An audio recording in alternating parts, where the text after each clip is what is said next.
And we are live, episode 38 of Catch and Counter.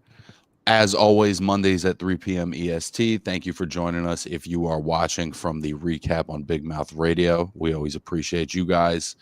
Nibs, how we doing, brother? Man, I'm doing wonderful, man. Thanks everybody for fucking with us. Everybody that tunes in on YouTube, Big Mouth Radio. If you fucking with us, we appreciate your time. Every Wednesday, baby. Every Monday, you know where to find us. Kitchen Counter, man. How you living, Dakota, man? It's been a hell of a week.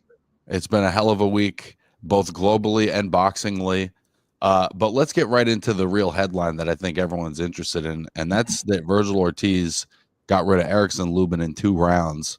I had all different iterations of how this fight was going to play out in my head, and I had pretty much talked myself into that Lubin would be competitive, if not successful, for a couple of rounds, and that by the middle or mid to late rounds that Vergil would finish him off. I don't know that I necessarily expected that Vergil would just walk him down and then pin him to the ropes and then just sort of beat him into submission.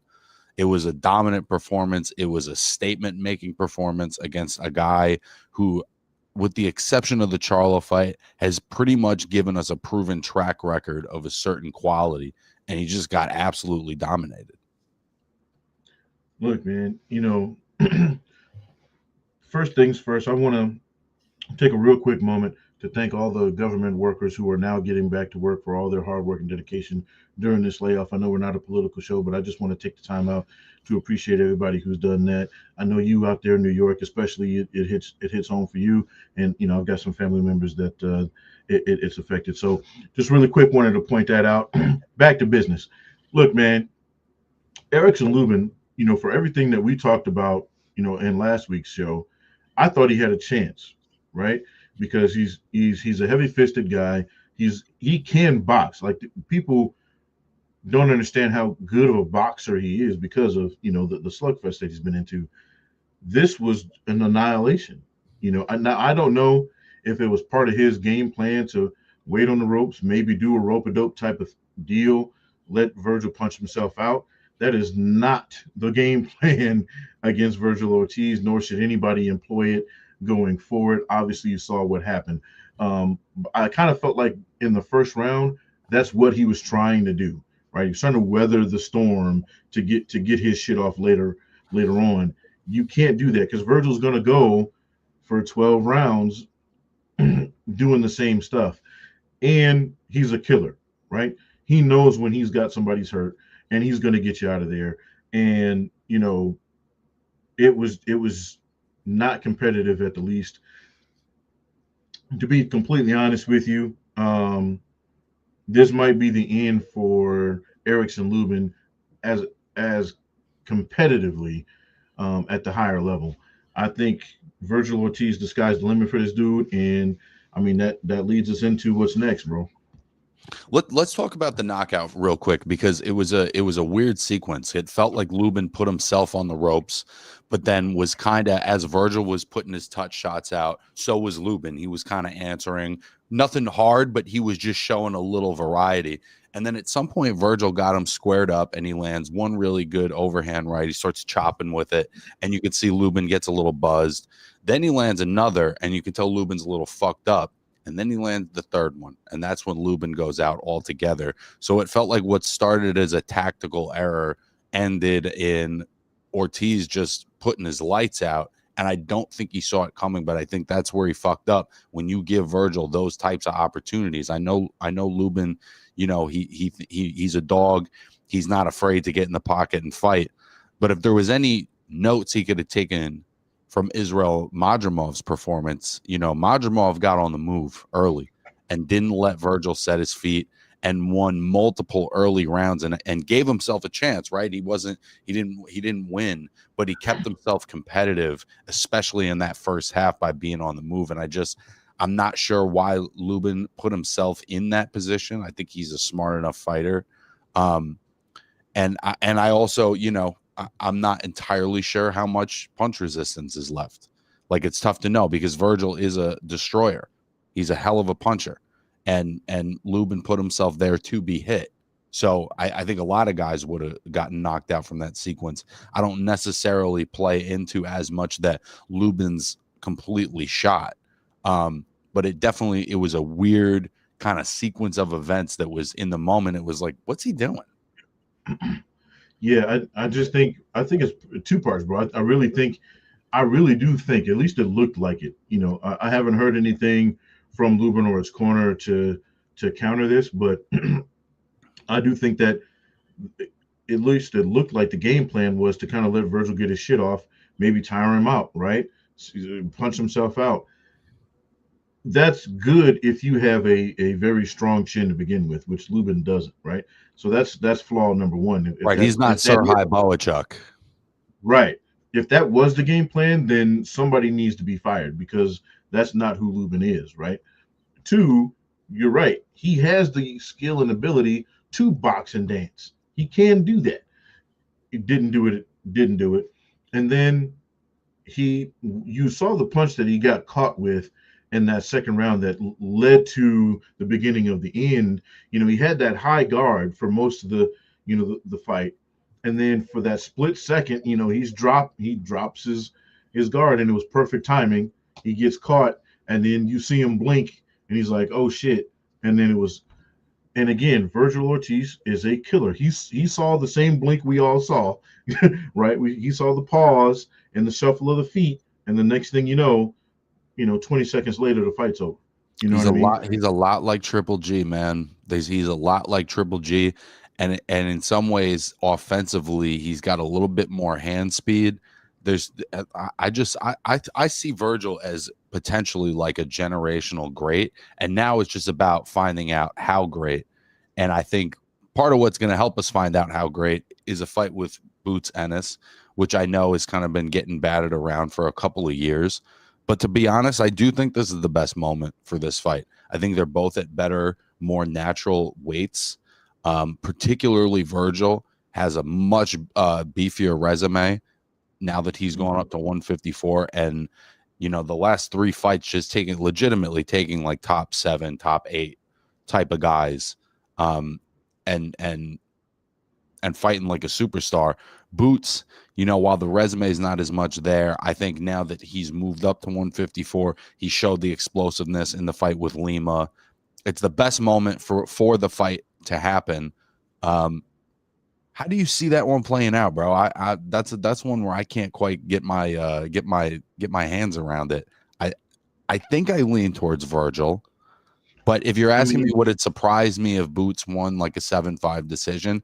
That wouldn't blow my mind either. I really don't know what to make of that matchup. it's crazy when you think about it.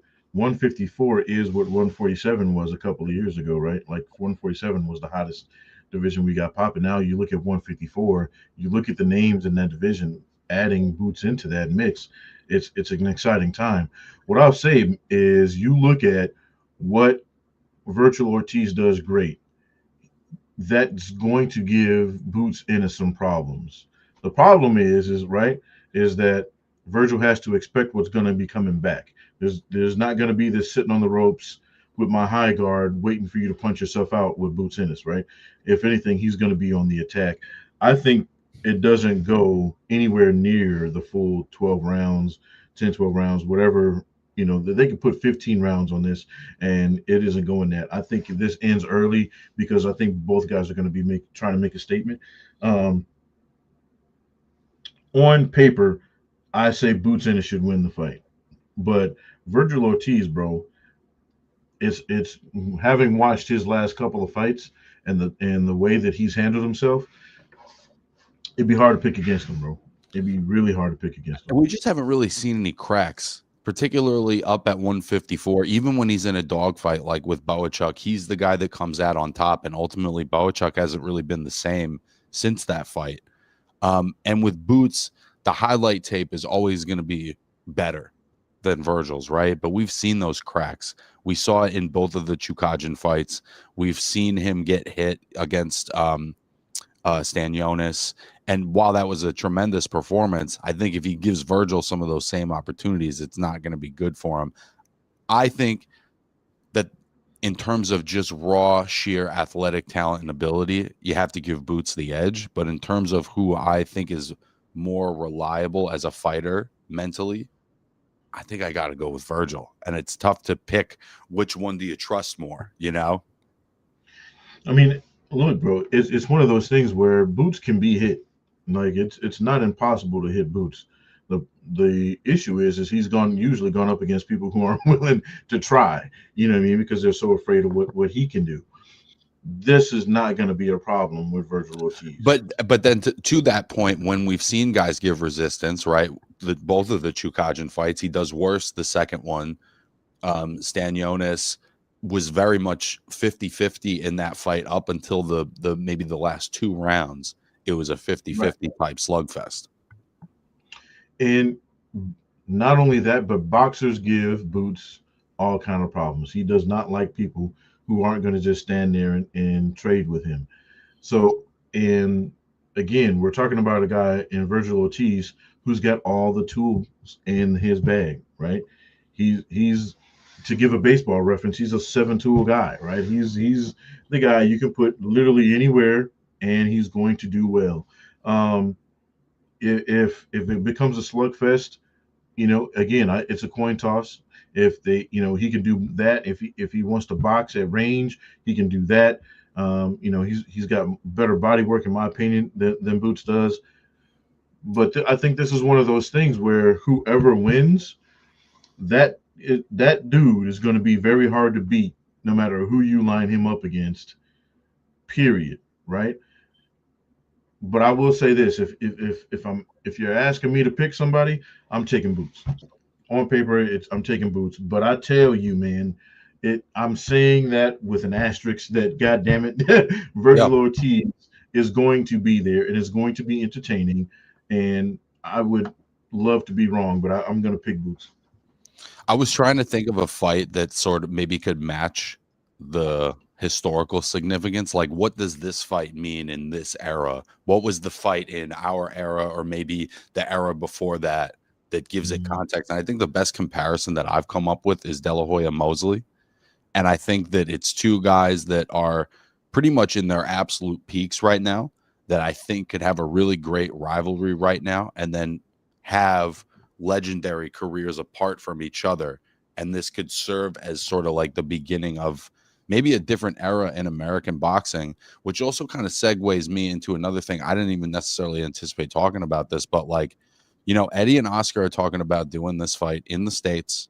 They're talking about doing it what would seem sort of free of Saudi money, right? They want to keep it a little more in-house. What do you think about that? Because I think it's interesting, as TKO and Zuffa, they're announcing things, but they don't have one single fucking fight on the books, but we're all supposed to talk about it. Like, and he's the one kind of putting some of the money into that. What do you think about now, when it's almost maybe a little bit too late to see Eddie and Oscar start to try to do shows separate from the Saudi TKO partnership? I think everybody got really caught up in what kind of money you can make fighting, the Saudi cars, right? Going those routes. Let's be really clear. They were throwing money around that nobody could match, and still, right? Even the big boys, Top Rank, Golden Boy, Matchroom, Floyd can't even, throw that kind of money around. These these guys can pretty much give you whatever you want, right? But the conditions that are attached, can sometimes be daunting. And I think that, you know, boxers hate the conditions. You know what I mean? So I think at the end of the day, and guys are getting smarter in the business part of things, right? Where they don't want to be tied down to do certain things or have to do certain things to get a payday. So, if Golden Boy and Matchroom and Top Rank, if they can lean a little bit more into that, I think they can get these matches done without having to tap into, the Saudi bankroll and get it done. The problem is now everybody is so dependent on that, or is waiting for those bigger paydays. It's I don't know, man. It's an exciting time in boxing. Well, they found out a couple of things. They found out there's no free money, right? That's the first thing they found out. And then they found out that short money is not always good money, right? Sometimes it's not the best. And the part of the thing that I always found so curious about this dynamic in boxing with Turki Al Sheikh is they started off as partners, right? Turki was the investor, Eddie and Oscar served as the promoters. And then he became their competition with the Ring magazine and the Ring events that he's done in New York City and in a couple other instances. And then he dumps a bunch of money into a guy who is from the UFC and essentially says everything that you guys do over there, your belts, your rankings, it's all bullshit. I don't think any of it's real, and I'm willing to try to change the rules of boxing to serve my interests. So he became the competition, and then he invested in the thing that's saying, I don't really think that legitimate boxing is a thing. I'm going to promote events on other networks.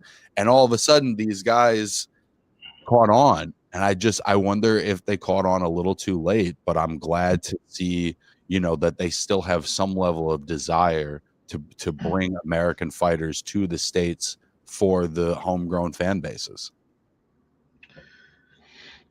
Look, man, it's the 22s on a Pinto, right? Yeah, I give you this free car with some shiny rims on it, but it's still a fucking Pinto. So that's it. And I'm not calling boxing a Pinto, but at the end of the day, it's like, hey, look, it's the same shit. I'm just going to pay you more to do it, and you're going to have to do everything I tell you to do, right?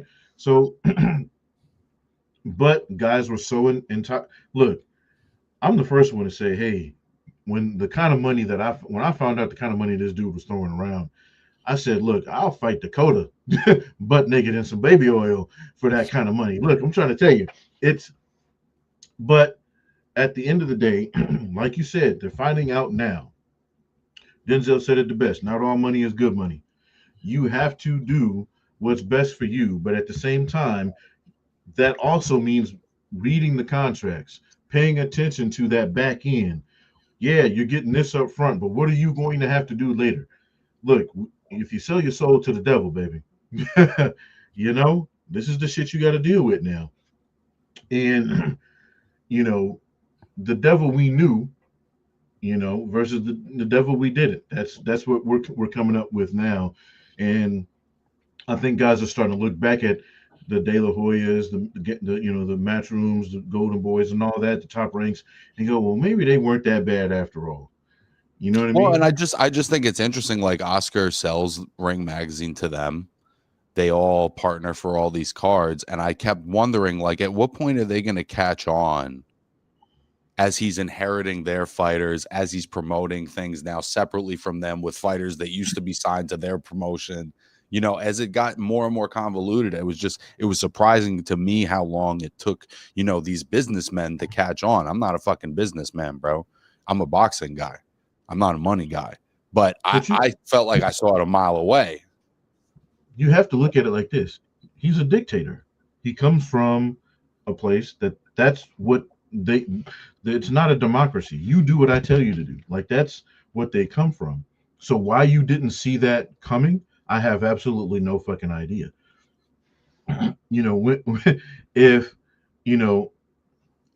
I hate to say it, like, because I don't want to get into a political thing, but if Donald Trump started a boxing organization, you best fucking believe, right, that if you don't do what he wants you to do, guess what? You're not going to be boxing very long for him. So it's the same thing, bro, with the Saudis. They come from this world. They have a track record of this shit. It's the reason we were all talking about and arguing about why and where their money came from when they got into this business, and why people were so against them being involved in the first place, is because how they're able to do these things. Then everybody started to turn a blind eye because those checks cleared. Interesting That's times. Interesting times in boxing, Nibs. Interesting times in boxing. Let's. I just want to briefly touch on some of these undercard fights. Darius Fulgham getting a really tough hang draw with David Stevens. You know, in general, those are two guys that I would have said they're both pretty entertaining, but it was just not a good style matchup. They were tangled up and wrestling the majority of the fight, and a lot of times they were getting broken up too early. Um, I couldn't totally blame the quality of the fight on Lawrence Cole, but I do think that there were times where he could have let them work a little more. But he had his hands full in that one. I got to give it to him. Um, Joshua Edwards getting a knockout against a relatively nondiscreet opponent. Edwards, one of the Olympians from our U.S. team, definitely a smaller heavyweight. You know, I definitely see the boxing ability. I see some really good things with Edwards. I wonder if he has the size or the explosiveness to counteract the lack of size. But there's, you know, there's definitely something there. Um, Hey man, he's coming in at the right time. If yeah, for an undersized heavyweight, he's coming in at the right time. I do I'll think say that that. being a more athletic guy is becoming more important at heavyweight. If you're like the era of the super of the power forward heavyweight champion, I think is kind of wrapping up a little bit. But there's still big old fucking behemoths at that weight. And as a guy like Edwards, who's like 6'2", maybe he's 225, I'm looking at him kind of going, you might want to go to cruiserweight, brother. Like, you know, it's just it's a little bit crazy up here when you're fighting, you know, guys pushing 300 pounds, depending on, you know, who you're in with. Yeah, but cutting that 25 pounds can be a bitch. You're You know not what I wrong. mean? Right. You're not wrong. And, you know, we talk about weight cuts all the time.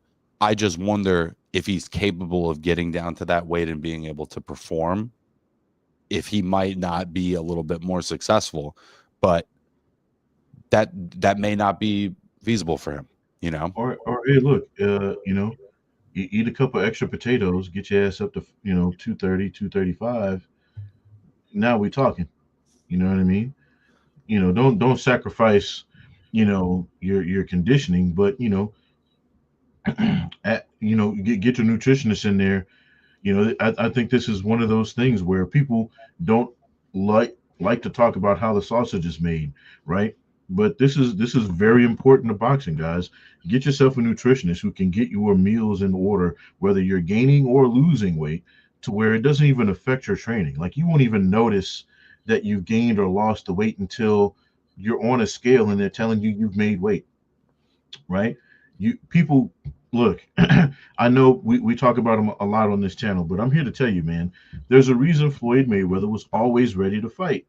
You see it all the time. He wasn't walking around. He was walking around at the weight he needed to be when the scales tipped. You look at guys who have long careers, the Bernard Hopkins of the world, things like that. They look. Bernard Hopkins' diet was very strict for years. You know what I'm saying? And that man, he still doesn't look out of shape. And he's how long is removed from being a boxing champion. So you have to, if you get a nutritionist, if you get a dietitian, somebody who can get in there and make it to where you're not even noticing the difference your intake. I'm here to tell you that it'll make a world of difference. So for guys like that are on that fringe, right? Like you said, 6'2", 220, might be a little small, but we're talking about maybe an extra 10, 15 pounds one way or the other, or cutting down to that 200-pound weight limit. You And know what I'm saying? doing it healthy, like you're Right. saying. Like I've done a couple interviews with Cordell Booker, and one of the things he said to me was the Fundora fight was the first time he did a weight cut properly. He felt like, because he had a nutritionist, he had a little bit more of a team going into that fight, and he was like, "Man, I wish that I had made that investment earlier, because while it would have cost me in the moment, what it would have given me long terms in terms of my career." The way I was cutting weight was taking mileage off of me long term. And so when he fought And you Fundora, leave yourself open to injuries. That's another yeah. thing that And he yeah. said when he fought Fundora, he got down to 152 like no problem. And it kind of blew his mind. Just like that little bit of regimenting goes a long way. Just getting back to Josh Edwards real quick. I'm interested to see what kind of identity he develops, because it's clear he's got boxing ability, but it's how much of that you're able to use against guys of a certain size. You know, he was fighting a guy that was 6 feet tall that wasn't in the best shape. That's not representative of what he's going to be in with for the most part as he steps up in class and competition. So I'm just interested to see what kind of identity he has to develop as he consistently becomes the smaller guy, or fighting guys his size, his size or bigger. I mean, right now, I think, like you said, 6'2", 225. It's crazy to say that that's small for a heavyweight, but it is. People forget Mike Tyson was 6 foot 220 and was tiny compared to his contemporaries. You look at a guy like Usyk, he's tiny compared to the guys he's fighting. But I do think that being more athletic in a smaller guy right now is probably the best time to do that, and try to make a run. I think where you might run into an issue is if you try to fight big when you're not. Right. Like, what does he do with a guy like Moses Atama, who's 6'5", 6'4", or whatever he is, but weighs substantially more, is going to come in, be in his chest? You know what I mean? Fight your fight. Look, people were saying that all the time about Usyk. He's too small. He was too small for, Fury. He was too small for, all these guys, right? You just go, you can name everybody that he's fought. He was smaller than them, right? Worked out okay for him. You know what I mean? Because he fought his fight. He wasn't trying to fight. You have to be very special. You have to be very special. Right. But what I'm saying is sometimes you just have to stick to your game plan. Yep. Right? It's just about sticking to what you do best. You can't beat somebody with some shit you can't do, right? So do the things you do well. You're here for a reason, right? You get these fights for a reason. You've won and put yourself in position, and you got there doing what you do best. Go do that. You see, a lot of times these guys will get on these bigger stages, and then they try to switch up everything that they've done, to go against the guy that they're fighting. Look, if you're gonna go out on your shield, you might as well go out doing what the fuck you do well, and that's what I'm a fan of. Just do what it is you do. Get better at it, obviously. Hopefully you learn some things along the way, but don't completely change your identity, and I think you'll be just fine.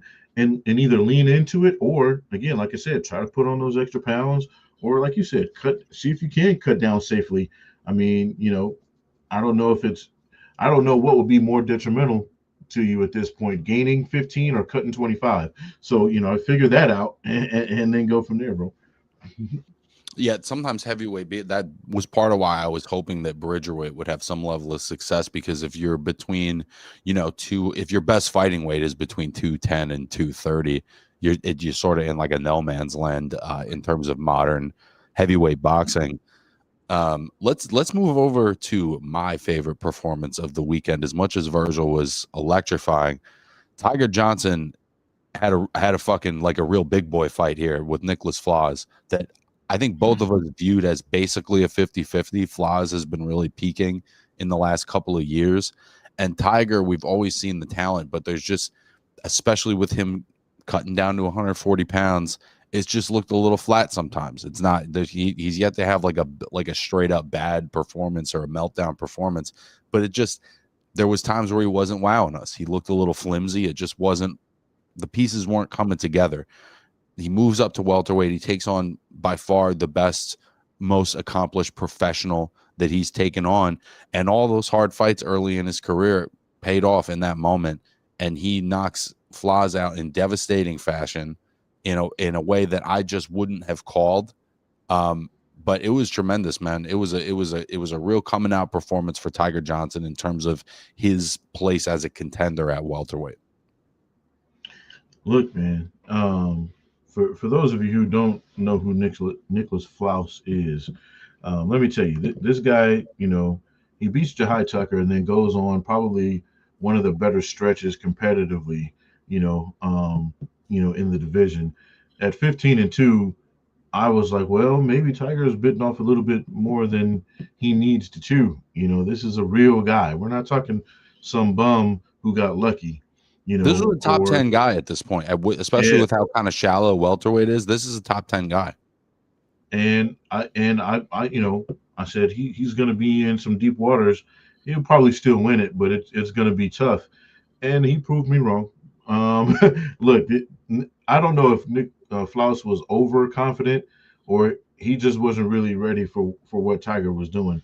But Tiger looked like the bigger, better fighter from go. Right, his punches were landing much harder, having way more effect. And then, I mean, the finish, my goodness, bro. It was one of those, classics where you can play the old school ragtime music when he was trying to wobble around and get on his feet. I don't know what the judge was thinking. As soon as he started doing the stanky leg going into the corner, he should have waved that off. The fact that he gave him, so many chances. Look, I think it was off a sometimes, reputation, honestly. Sometimes the refs know who they're reffing, and some guys have a reputation. Flaz is known as a pretty tough guy. And since, a first round knockout loss to Janelson Boca Chica, he's done nothing but beat contenders and fringe contenders and solid veterans and, guys, once guys like you get to Luke doing the stanky Santamaria. leg, once you get to doing the stanky leg, bro, it's a wrap. And I'm a fan. I'm a fan of letting the guy continue. But if he gets up and he stands there and he's solid, he might sway a little bit. That's one thing. But we're talking about a guy who's stumbling and bumbling and fumbling. Nah, okay, bro. you know, Listen, and he's a rhythm fighter. Flaz is a rhythm fighter. We've seen it. He gets that kind of bop in his step and he keeps his head moving. He gets into a rhythm. That's his thing. And Tiger wouldn't let him get into that rhythm. He was too sharp. He was too fast. He was, as soon as Flaz might start to try to make a move, he was getting hit with shit that he wasn't seeing coming. And the power, bro, the power. I just didn't know that he was going to be hitting like that. I really didn't. But clearly the move up to welterweight has allowed him to retain more of his. That's the point of the weight cut. It's not to get as low as you possibly can. It's to get as low as you possibly can perform at. And I think that this shows, maybe that was having some impact on him in fights past, because we've seen the talent, we've seen the speed. We haven't seen that like a crusher like that. look, over the last couple of years, we've seen this, right? We've seen where guys finally stop killing themselves trying to make a weight.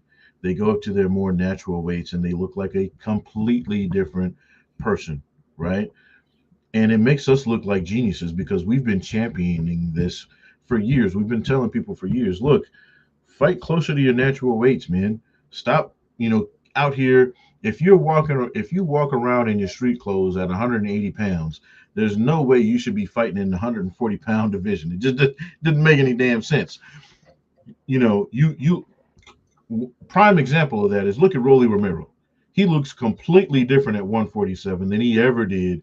And think about this: he was fighting guys like Tank 2 years ago, 3 years ago, right? And he's at 147 now. He's 130 not too long Yeah, ago. it's also the why. It's also the why are Yeah, you 180 pounds? Are you 180 pounds because that's what your body naturally is, or it's because you're fucking off in between fights? If it's because you're fucking off in between fights, then it's a lifestyle thing. But if it's because that's what you actually are, right, you gotta move up, bro. right. And you look at Tiger Johnson. Tiger looked like he is killing himself to make those weights. We were just talking about Vergil Ortiz. He well documented that he's had issues He's been with his weight. hospitalized. Right. Guys, take care of yourself. I'm here to tell you, if you feel comfortable walking around at 160 pounds, there's probably a reason for that. There's no reason you should be killing yourself to make these weight classes just to get a payday. There's going to be money. There's plenty of money in the sport. You don't have to kill yourselves to get it. Um, and with that being said, I think Tiger is definitely one. He's when you hit the growth spurt, let your body tell you something. Guys don't listen too often. It looks like he's starting to listen, and I think you're going to start to see more knockouts and more stoppages from him because he is growing into his body more. He is getting more comfortable at that higher weight, and I think his power is going to be carrying a lot better, at this weight class. just like a guy like a Rolly, or even you look at Vergil. I mean, look at how dominant he was against a Lubin, right? If they have that fight at 147, is he as dominant? That's what Maybe I'm saying. not. I don't think that either of them would have been as good. Boots was talking about moving up for a year and a half in every post fight interview, before this one, and it felt like maybe that was a piece of why Chikadjian was able to win like 4 or 5 rounds of that rematch. Was that this guy's not as sharp maybe as we thought he was, but why is he not as sharp as we thought he was? And I think that has become more obvious now that he's moved up, and we saw how he looked against Lima. And it's obviously true for Vergil, who went to the hospital with rhabdomyolysis 3 different times. And it was so bad that Nibs, I don't know if you remember this, but like we didn't know if he'd be the same when he came back. Like that wasn't a given that Vergil was going to be all the way back. You know what I There are a mean? lot of people saying it was over, like it was his career's over. Right. What have they taken from him in this process, trying to make that Stanionis fight happen? I mean, luckily for him, God bless that, that didn't happen. And for us as fight fans, he was able to recover and move forward. But think about how many guys not named Virgil Ortiz out there that this happens to that we never hear from again because it goes the other way, right? Again, because they are opening themselves up to so much health wise negatively trying to cut these weights. And again, most of them aren't doing it the right way. How many guys have you seen in a sauna in the tracksuit, you know what I mean, on a bike, cutting that weight? You know what I mean? It's unhealthy, and but they're out there killing themselves for those paydays, and literally trying to kill themselves for these paydays. But I, I think we're going to start seeing more guys fight at better weights and not killing themselves to get there. Listen, I won't. I may have talked about this somewhere on air, and I won't say who the fighter is. If you happen to have seen me talk about it before, maybe I said who it was. But I was working with a fighter who was a light heavyweight, and on the first day of training camp, they came in at 212 pounds, light heavyweight. A few fights later, they were hospitalized with rhabdomyolysis, the same shit that Virgil Ortiz went through. And so it's just it's not a sustainable way to maintain your career. But getting back to Tiger, right? Like welterweight's kind of up for grabs. Welterweight and middleweight traditionally were the money divisions, and they are a little bit up for grabs. But we have some big fights coming up in those weights, right? We got Lara and Janabek, and we also have Haney and Norman. But in terms of Tiger's place in the division, I mean, BoxRec has him number 9 at welterweight now. There's a decent little batch of guys, but like, who do you want to see him in with? I think a fight with him and Rohan Polanco, at the Bill in a top ranked card. I think that would be really interesting. I think a fight with him and Liam Parrow could be really interesting. What are the fights that you want to see from him? You know what I would I'm trying to think of the guy's name right now. Hold on. He fought What was the guy who fought Mario Barrios right before Pacquiao? I don't know Abel why I'm Ramos, having Abel Ramos, huh? Uncle Abel. I don't know why I was having a brain fart, but I was trying to look it up. I wouldn't mind seeing him in against, an Abel Ramos. I wouldn't mind seeing him again. Look, I think that talent wise, it isn't a question on talent. I think it's, what does he want to do next? I think it's time to shit or get off the pot if you're in Tiger Johnson's corner. He's been, he's been a contender long enough, bro. I think it's time to see him step up and step up quick because I think he's got the talent to be a world champion. I think two interesting matchups for him could also be one, the winner of Jack Catterall and Echo Esuman. I think that would be that's a real, now you're in a top 5, top 7 guy type fight. But if they're gonna move him, I think that's a fight that I would love to see. I'd also love to see him get in with Karen Chukajin, who gave 24 rounds with Boots Ennis. I think showed a certain quality, has been on a winning streak since those fights. and is still himself a top 10 welterweight. But I think those are the maybe Souleymane Sissoko, very good French Olympian who fights at welterweight. There's definitely fights out there for him.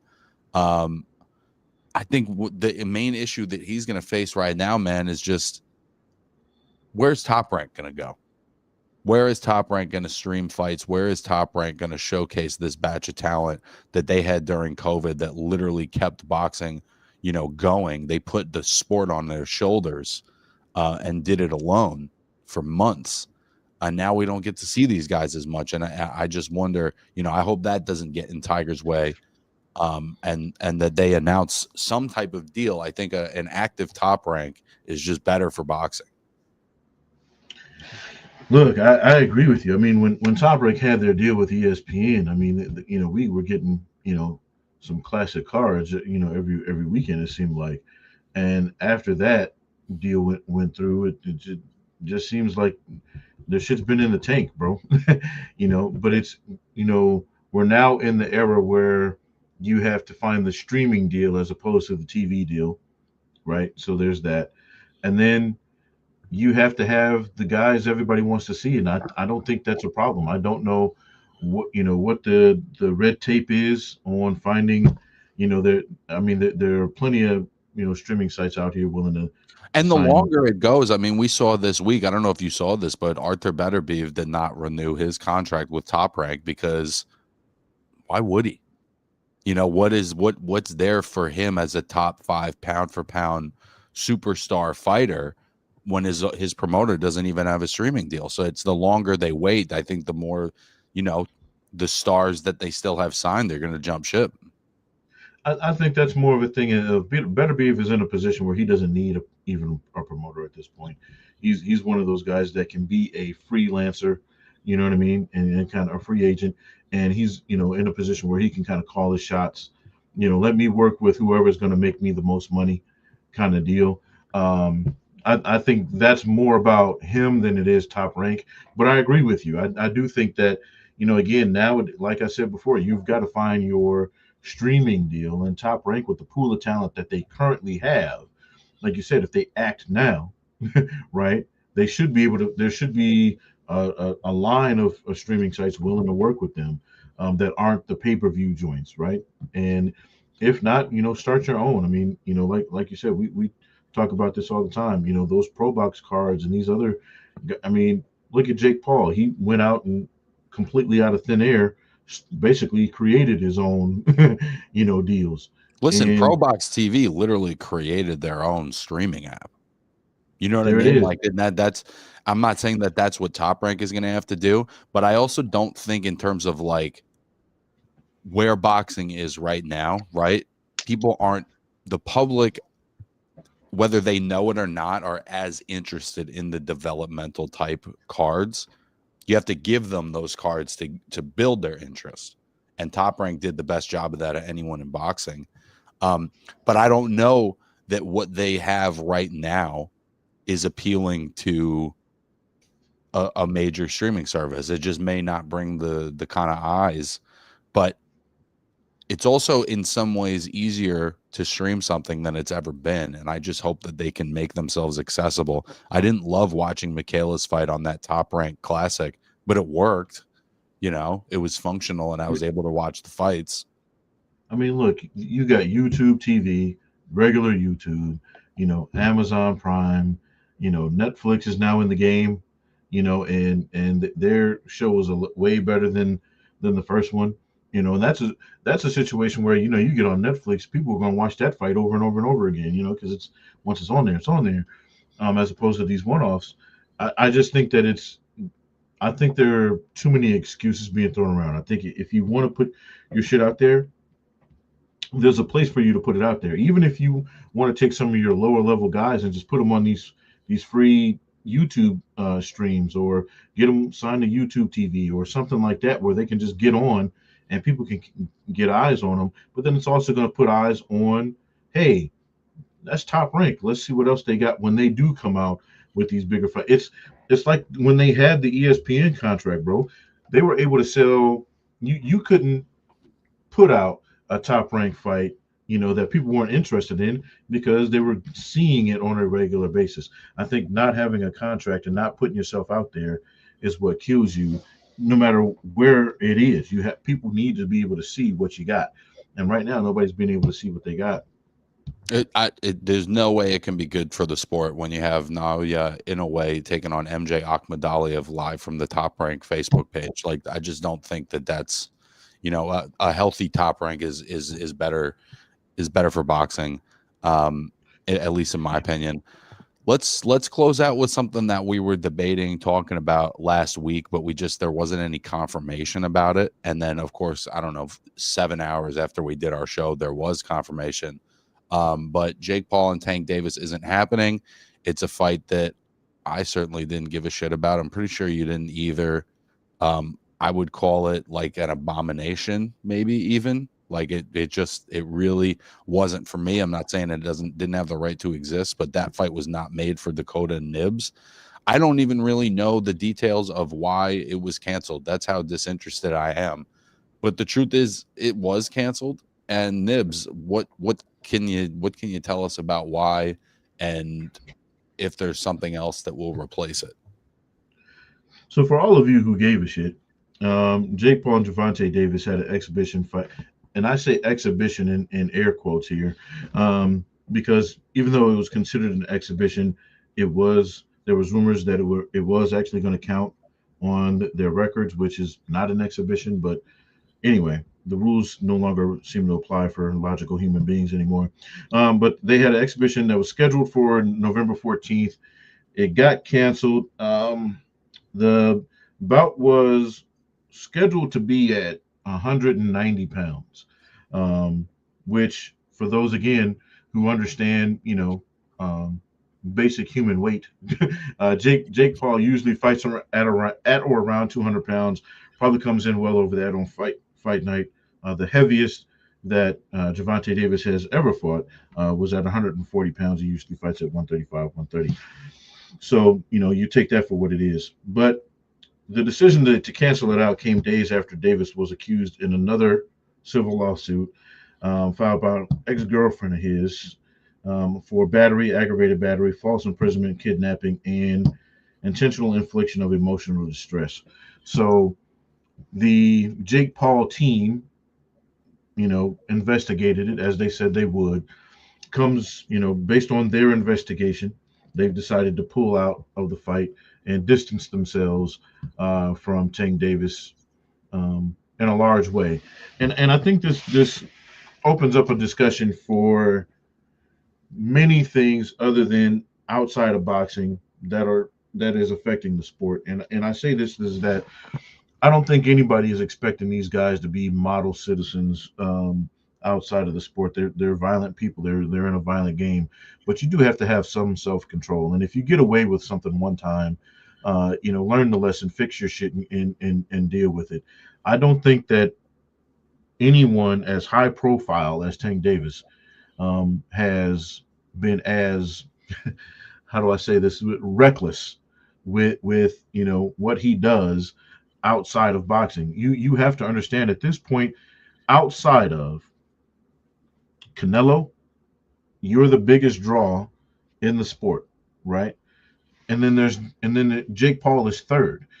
So you're the second biggest draw in the sport, and you're out here doing stupid shit, beating up old ex-girlfriends or your baby mamas or, And to be clear, this was something new that he yeah, was being accused of, something brand new outside of everything that was tripping him up with Lamont Roach and other fights previously. correct. Yep. These are brand new allegations. These have nothing to do with what he was dealing with before. The reason he was in house arrest and almost sent to prison, a couple of years back when he fled the scene of an accident that ended up causing serious bodily harm to a pregnant woman. These are two totally different incidents. And then from what I understand, I don't know, I haven't gotten any clarification on is if this is the same ex-girlfriend that filed charges against him last year and then recanted and refused to continue on with the investigation or assist in that investigation, or if this is a completely different girlfriend. Because this isn't the first time. So I think it's one of those things, bro. Where this is like, if any of what he's being accused of is true, this is one of the biggest wastes of just natural ability in boxing, and he's fucking up his ability to make money going forward, because there's going to be a lot of people, that are going to look at this and go, well, why would we invest in you if this is what how you're going to respect the sport? So in a way, kind of hats off to Jake Paul and his team. If any, again, like I said, if any of this rings true, they're doing the right thing. They don't want to be associated with or give money to a guy who's out here beating women. But at the same time, it's one of those things where this fight shouldn't have happened anyway. Like That's this also is part of what happens when you take or you sign a fight with somebody who isn't reliable. I think that that's been an issue. It's been an issue, unfortunately, with Tank for several years now, where he's just not a reliable person. And what happens with him outside the ring very much affects when he gets in the ring, and I think is indicative of kind of the rest of his career. And it is unfortunate, man. I don't relish in talking about guys' personal issues, but he's mm, made it unavoidable because he's no longer an active, serious fighter, and he's potentially, the biggest draw, like you said, the biggest draw in American boxing, and he's no longer a serious boxer. And it happened really fast. It felt like it was a house of cards that he had been holding up for so long, and it just after this Roach fight, man, it's really come tumbling down, and it's clear that he doesn't have the passion for boxing to continue to hold up that house of cards. It's no longer like important enough to him, I don't think. and I do want to stress, we're in no way, shape, form, or fashion saying that he's guilty of any of this. These are allegations at this point. He hasn't been convicted of anything. He's been charged but not convicted. So look, the court of law will let this will play out in the court of law, whether his guilt or innocence is. What I want to say, guys, is usually where there's smoke, there's fire, and There's you videos know, of him doing it. There's right. videos of him doing it. And if you're playing with matches long enough, you know what I'm saying. And another thing too is, even if it isn't true, even let's give him the benefit of the doubt. Let's say none of this is true, right? If you continue to put yourself in situations where you can be accused of abuse, or you can be around people who are doing this, right? There have been plenty of guys who've been accused of things just for being in the room when Sure. something else happened as well. So whether you did it or didn't do it, the fact that you continue to allow yourself to be in these situations can, again, derail your career. Again, we're talking about one of the biggest guys in the sport, and he's potentially going to get taken down because he's continued to put himself in positions where things like this can occur or happen. So you have to take that into consideration. Surround yourself with better people. Put yourself in better positions. Get in different rooms. And I know it's a cliche. You can't take everybody with you. Yeah, and maybe get in the room with a fucking shrink, you know? Look, man, and also take accountability. This is one of the big things. you know if he could have learned something from Floyd and his mentor at the, people forget, for those who are new to boxing, Floyd brought Trevante Tank Davis up, and then they parted ways. You look at when Floyd went through his situation and he had to go to jail and he served his time. He didn't shy away from it, and he acknowledged that at the very base, hey, I put myself in a position where this can happen, and he made a penance. He went and started donating money to women's causes and things like that. He completed his therapy, right? So when and he took accountability for it, and he was able to move on. Whether everybody forgave him or not was irrelevant. The fact that he was able to take accountability for it. You look at Tyson Fury and all the things he's gone through. Taking accountability will allow people to let you move on from those situations. Tank doesn't seem to be willing to do so. It kind of reminds me of, to a less extent, the AB situation. AB, all the talent in the world, and just for some reason can't get out of his own way. I'll be honest And with you, man. I think that Gervonta is substantially more talented than Adrian ever was, and of course, I also think that in terms of his mentality as a fighter, he had that mentality. He had that kind of unbreakable will. He had everything you want out of a champion, maybe outside of passion, and that's ultimately, I think, Tank's downfall is a lack of passion for the game, a lack of passion for boxing, because you have to have some passion for it when you get to that level. It can't just be a job. It can't just be a check. Otherwise, you're going to lose your fucking mind. And it's just, it is a very unfortunate way for such a talented guy to go out. I mean, we were talking about this, bro. I don't necessarily see him ever getting back in the ring again, at least not anytime in the immediate future. I don't know what his future as a serious boxer is, but I wouldn't call him a serious boxer right now. I mean, he's said himself numerous times where he doesn't love the sport of boxing anymore. Like he doesn't love it like he used to. So it's not like we're putting words in his mouth. He said this in interviews himself. He definitely has of the recent years been looking for an exit, and I think the Jake Paul, payday was just that, maybe an exit out of traditional boxing. You know, um, but we say this all the time, on this channel that you have to support local boxing. But I say that sometimes as boxers who want to support their communities and remember their communities as much as they possibly can because they are part of where they come from. Again, sometimes you can't take everybody with you. Sometimes you have to get rid of the old mentality that once you get to a certain level, you have to understand that, yeah, I can rep my city, but that doesn't mean I have to keep doing the same shit I was doing, before I got on. Sometimes you have to realize that the business is much bigger than some individuals or your ego, right? Um, you can be from the Bronx, you can be from Chicago, you can be from Baltimore, you can be from these rough and tumble places that have a certain you know res, you know ideal of what guys like that are supposed to be like when or an expectation. But it doesn't mean you have to continuously do that when you get to a certain level, right? We expect you to be that way in the beginning, but now that you're worth hundreds of millions of dollars, guess what? You know, the best way now to put on for your city is to mature, is to grow and do better. And sometimes it means cutting people off and getting out of certain situations, bro. To whom much is given, much is required. Nibs. We got a couple minutes left. Tell them why it's so important to support local boxing.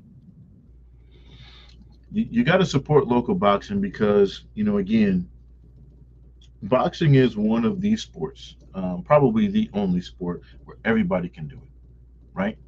Um, I can, it's like being a rapper. Everybody can do it nowadays, but it gives people, kids, people of all ages, all weight classes, all shapes, sizes, colors, and creeds, and no matter who you are, if you need an outlet, right? If you need a place to go let your anger out, there's a punching bag with your name on it. If you want to be a professional athlete and don't know where to start, guess what? There's a boxing gym around the corner. Go figure it out. If you just need somewhere to be, right? Boxing can do that for a lot of people and has done that for a lot of people. And there's so much community in the sport of boxing that people don't understand, and people will show up for you, right? Again, we're talking about not just supporting the guys in the ring. We're talking about supporting the people that show up for them. Outside of that, we're talking about supporting the Dakotas of the world, the Nibs of the world, the Javante Davises of the world, and he needs it more now than ever. Maybe people will show up for him and lead him back, to a brighter path. So again, support your local boxing even when they get big time. Hell of a show, my friend. Go check out the Fight Life with Mio Yoshida, and we will check you out next week. Peace.